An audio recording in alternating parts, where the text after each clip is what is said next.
Cuando hoy imaginamos un jardín doméstico, solemos pensar en un afuera añadido, un borde verde que acompaña a la casa, un lugar secundario, casi ornamental. En la vivienda romana, esa idea no funciona. El hortus, en su versión productiva, y el peristilium o viridarium, en su versión de lujo, operaban como arquitectura en sentido estricto. Un espacio construido, definido y calculado. Una habitación exterior que organizaba la casa tanto como cualquier atrio o sala. La primera pista está en la manera en que la casa se dejaba leer desde la entrada. Los romanos usaron un eje visual riguroso. Al abrir las fauces, la vista atravesaba el atrio y el tablinum hasta llegar al jardín iluminado al fondo. No era un accidente, era una decisión de proyecto. El jardín se convertía en el punto focal, en el clímax óptico de la vivienda, y la arquitectura ajustaba dimensiones y alineaciones para encuadrarlo. En casos concretos, como la casa del Menandro en Pompeya, se llegó a ensanchar deliberadamente la separación entre columnas y a ordenar muros bajos para que esa vista quedara execta desde la entrada. Esa operación no era solo estética. El jardín funcionaba como un mecanismo arquitectónico para codificar y exhibir jerarquías. En el ritual de la salutatio, la secuencia espacial colocaba al visitante en un interior más oscuro, mientras el patrón quedaba recortado contra la luz del jardín, como si el prestigio se construyera con iluminación, profundidad y perspectiva. El verde no estaba al margen, respaldaba la autoridad del dueño, y lo hacía mediante geometría, vistas y control del recorrido. También hay otra idea que rompe con el cliché moderno. El jardín romano no separaba con claridad el placer del rendimiento. Incluso en domus ricas, el hortus podía sostener producción y venta. El ejemplo de la casa de Pansa en Pompeya muestra un jardín trasero que ocupaba una parte enorme del lote y se explotaba intensivamente, con conexión directa a tiendas en la fachada. En ese marco, la belleza y el orden vegetal no negaban la economía doméstica, la integraban. En Roma, el jardín no era un adorno, era un dispositivo arquitectónico que daba forma a la vida diaria, a la representación social y al funcionamiento material de la casa. A partir de aquí, vamos a recorrer cómo ese espacio se diseñó con reglas formales y ejes, cómo se incrustó en la planta doméstica hasta volverse central y por qué su aparente naturaleza fue en realidad una construcción precisa. Arquitectura hecha con plantas, agua, proporción y mirada.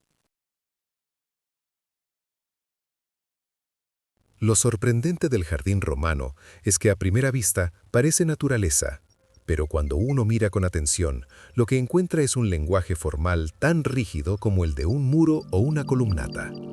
El jardín doméstico no se trazaba al azar, se sometía a la geometría y a la matemática, como una extensión directa de la teoría arquitectónica. Eso implica una tensión de base. ¿Cómo se convierte lo vivo, la vegetación, en una forma estable, controlada, legible? La respuesta romana fue imponer orden mediante ejes, proporciones y módulos. En el perístilo, ese orden aparece primero como una preferencia insistente por el rectángulo y el cuadrado. El jardín se entiende como un recinto arquitectónico, derivado de modelos públicos como la palestra griega, y por eso su planta tiende a la forma estricta, una naturaleza contenida dentro de un perímetro exacto. En algunos casos, la evidencia arqueológica permite ver el sistema con claridad matemática. En la Villa de los Misterios, por ejemplo, el trazado se apoya en una cuadrícula modular de 30 por 30 pies hoscos. El jardín y los pórticos se ajustan a esas subdivisiones para producir armonía mediante medidas repetibles, no mediante intuición. Ese control no era solo horizontal. Vitruvio fija reglas proporcionales explícitas para los perístilos. Debían disponerse de través y hacerse un tercio más largos que anchos, buscando una relación geométrica adecuada para el paseo. Y la sección también se calcula. La altura de las columnas debía ser igual a la anchura de los pórticos que rodeaban el jardín. Así, el perístilo no es un marco decorativo, sino una caja espacial completa, donde el vacío central y la arquitectura perimetral obedecen a la misma lógica dimensional. Incluso los recintos desde los que se mira el jardín obedecen a radios recurrentes. Los triclinium que se abren hacia el verde se describen con una proporción de 2:1, 2 veces más largos que anchos, no como capricho, sino para ordenar la ocupación de los lechos y al mismo tiempo dirigir la vista hacia el exterior. El jardín, entonces, no se diseña solo para existir, se diseña para ser visto desde puntos precisos, como un cuadro construido con profundidad, ritmo y alineación. Y el control llega hasta la propia vegetación.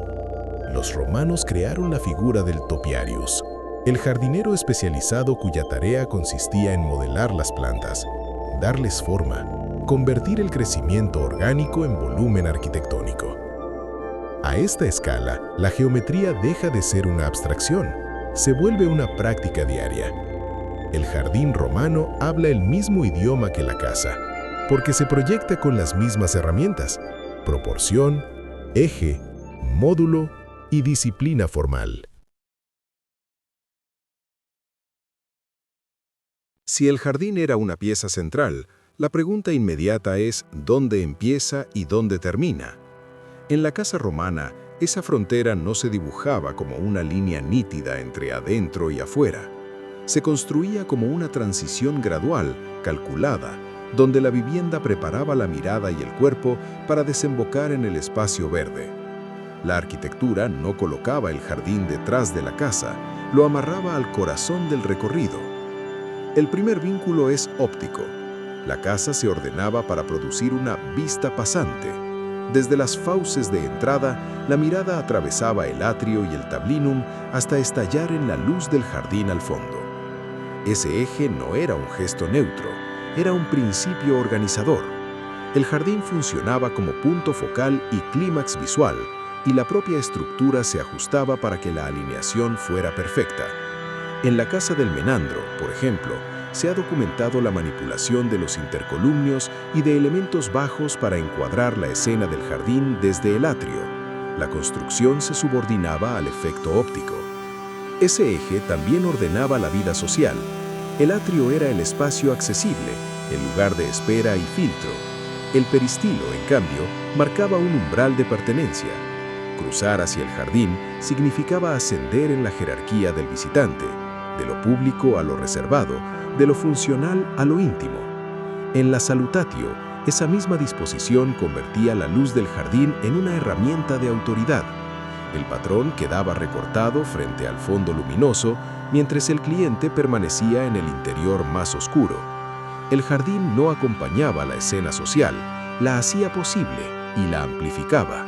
A partir de ahí, el peristilo no era solo un patio con plantas, era una habitación exterior definida por una columnata continua y por pórticos de transición. Esos pórticos protegían del sol y la lluvia y habilitaban la ambulatio, el paseo como práctica cotidiana. La integración no dependía de abrir una puerta hacia el jardín, sino de rodearlo con arquitectura y convertir su perímetro en espacio habitable. El resultado era una continuidad.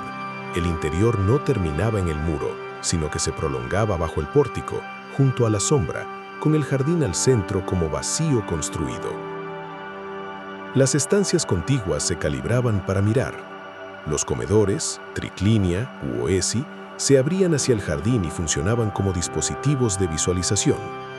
La vista quedaba enmarcada por columnas, pilares o vanos, como si el jardín fuera un cuadro vivo. La posición del invitado de honor, el locus consularis, se alineaba con la mejor escena, una fuente, una estatua o un eje de agua. La casa distribuía privilegios con geometría, concediendo estatus mediante la calidad de la vista. Y cuando la arquitectura evolucionó, esa lógica no desapareció. En épocas tardías, se registra el paso del triclinio rectangular al stivadium semicircular, manteniendo la idea del banquete orientado al jardín. En ciertas villas, la relación se volvió todavía más explícita. Vitruvio señala una inversión del orden. En lugar de entrar primero al atrio, se accedía directamente al peristilo. La casa rural o de lujo colocaba el jardín como recepción principal, como primer impacto espacial. No se trataba de un patio posterior, sino de una sala mayor a cielo abierto, capaz de impresionar de inmediato con simetría, escala y control. Y cuando el espacio físico no alcanzaba, la integración se defendía por otros medios. Se registran frescos de jardín que construían profundidad donde no había plantación real. Si no se podía sembrar el jardín, se lo fabricaba en las paredes. Eso no es un reemplazo decorativo, es una declaración. El jardín era una pieza tan necesaria en el imaginario doméstico romano que debía aparecer, aunque fuera como arquitectura pintada. Si el jardín estaba tan calculado, la pregunta inevitable es práctica. ¿Qué resolvía dentro de la casa más allá de la representación? El hortus y el peristilium no eran un lujo superpuesto, sino un dispositivo que hacía funcionar la vivienda a nivel ambiental, doméstico y económico. Primero, el jardín era una herramienta de control climático pasivo. No se trataba solo de tener verde, sino de manipular temperatura y luz con arquitectura intermedia. El pórtico, ni completamente interior ni exterior, actuaba como tejido conectivo, una franja habitable que protegía del sol y la lluvia y que permitía vivir el jardín sin quedar expuesto. Esa zona liminal mediaba la luz y la temperatura y reemplazaba, en términos de experiencia cotidiana, la idea moderna de una barrera hermética de vidrio y aire acondicionado. Ese control se afinaba con decisiones de orientación. Plinio el Joven describe cómo la posición de pórticos y jardines, como el cistus, se calculaba para capturar el sol en invierno y bloquearlo en verano. En otras palabras, el jardín no era un telón, era una máquina térmica regulada por la arquitectura. Y cuando el agua entraba al sistema, el efecto se reforzaba. Canales rectilíneos, euripis, fuentes y diferentes tipos de especies florales no solo marcaban ejes y estatus, aportaban frescura, movimiento, sonido y reflejo de la arquitectura circundante. Incluso cuando existían juegos de agua a presión, rara vez superaban el metro de altura. El objetivo no era la monumentalidad del chorro, sino una atmósfera controlada dentro de un recinto doméstico. Luego está la función de ventilación e iluminación como parte de una lógica urbana más amplia. A medida que ciudades como Ostia se densificaban, el vacío central no se eliminó, se convirtió en un patio porticado dentro de bloques de apartamentos, garantizando luz, ventilación y un espacio comunal protegido del ruido. Esa operación confirma el principio de fondo. En alta densidad, el espacio abierto no era residuo, era componente estructural del habitar, vinculado a la idea de salubritas. Pero la utilidad romana no termina en el clima. El jardín también producía. No existía una separación entre jardín bello y huerto útil. En Pompeya, el caso paradigmático es la casa de Pansa, una domus de alto estatus cuyo jardín trasero ocupaba un tercio de la manzana y se dedicaba al cultivo intensivo. Los estudios de cavidades de raíces muestran producción agrícola y de flores, y esos productos se vendían directamente en las tabarnae de la fachada, integrando economía doméstica y diseño residencial en un solo sistema espacial. Incluso el estanque central del peristilo se interpreta como un vivero donde se mantenían peces para venderlos frescos en esas tiendas. El jardín, en esta lógica, no es gasto, es infraestructura de ingreso. Esa productividad se expresa también en el repertorio vegetal. Flores cultivadas no solo por su presencia, sino por su valor en perfumes y guirnaldas, hierbas aromáticas y culinarias con uso doméstico, y frutales confirmados por evidencia arqueológica. La casa podía exhibir voluptas sin renunciar a utilitas, placer y provecho como una misma moral del estatus. Finalmente, el jardín operaba como un espacio de estar y de trabajo social, no como un patio de paso. Era un escenario real para cenar, Existen voluptas de mampostería al aire libre y comedores que se abren completamente al peristilo. En épocas tardías aparece el stivadium. El paseo bajo los pórticos, la ambulatio, se presenta como una actividad social e intelectual crucial para la salud y la conversación, reforzada por estatuaria que evocaba la atmósfera cultural del gimnasio académico. El jardín era, literalmente, una sala doméstica extendida, comedor, corredor habitado y soporte de una vida interior que dependía del clima, de la luz y del tiempo cotidiano. Y cuando el jardín debía responder a límites de espacio o a necesidades climáticas específicas, el control se volvía técnico. El uso intensivo de macetas para plantas protagonistas o exóticas con el fin de controlar el sustrato y, presumiblemente, moverlas para protegerlas de condiciones adversas o reorganizar el recinto. En ese punto, el jardín deja de ser una idea general y se vuelve operación concreta, una arquitectura viva que se ajusta, se mantiene y se gestiona como parte del funcionamiento de la casa. Si el jardín romano fue un dispositivo de poder, técnica y espacio, la pregunta final es, ¿por qué debería importarnos hoy? Porque hay una lección que sigue vigente. El espacio abierto no era el resto de la arquitectura, sino la pieza que organizaba el conjunto. La casa romana construía continuidad visual, alineaba accesos y estancias para que la mirada atravesara el interior hasta el jardín iluminado. Ese eje no era un efecto, era una estrategia para ampliar el espacio y para convertir la naturaleza controlada en parte del interior. También construía continuidad climática mediante transiciones. El peristilo no era un corredor, sino un lugar habitable entre sombra y luz, diseñado para mediar la intemperie.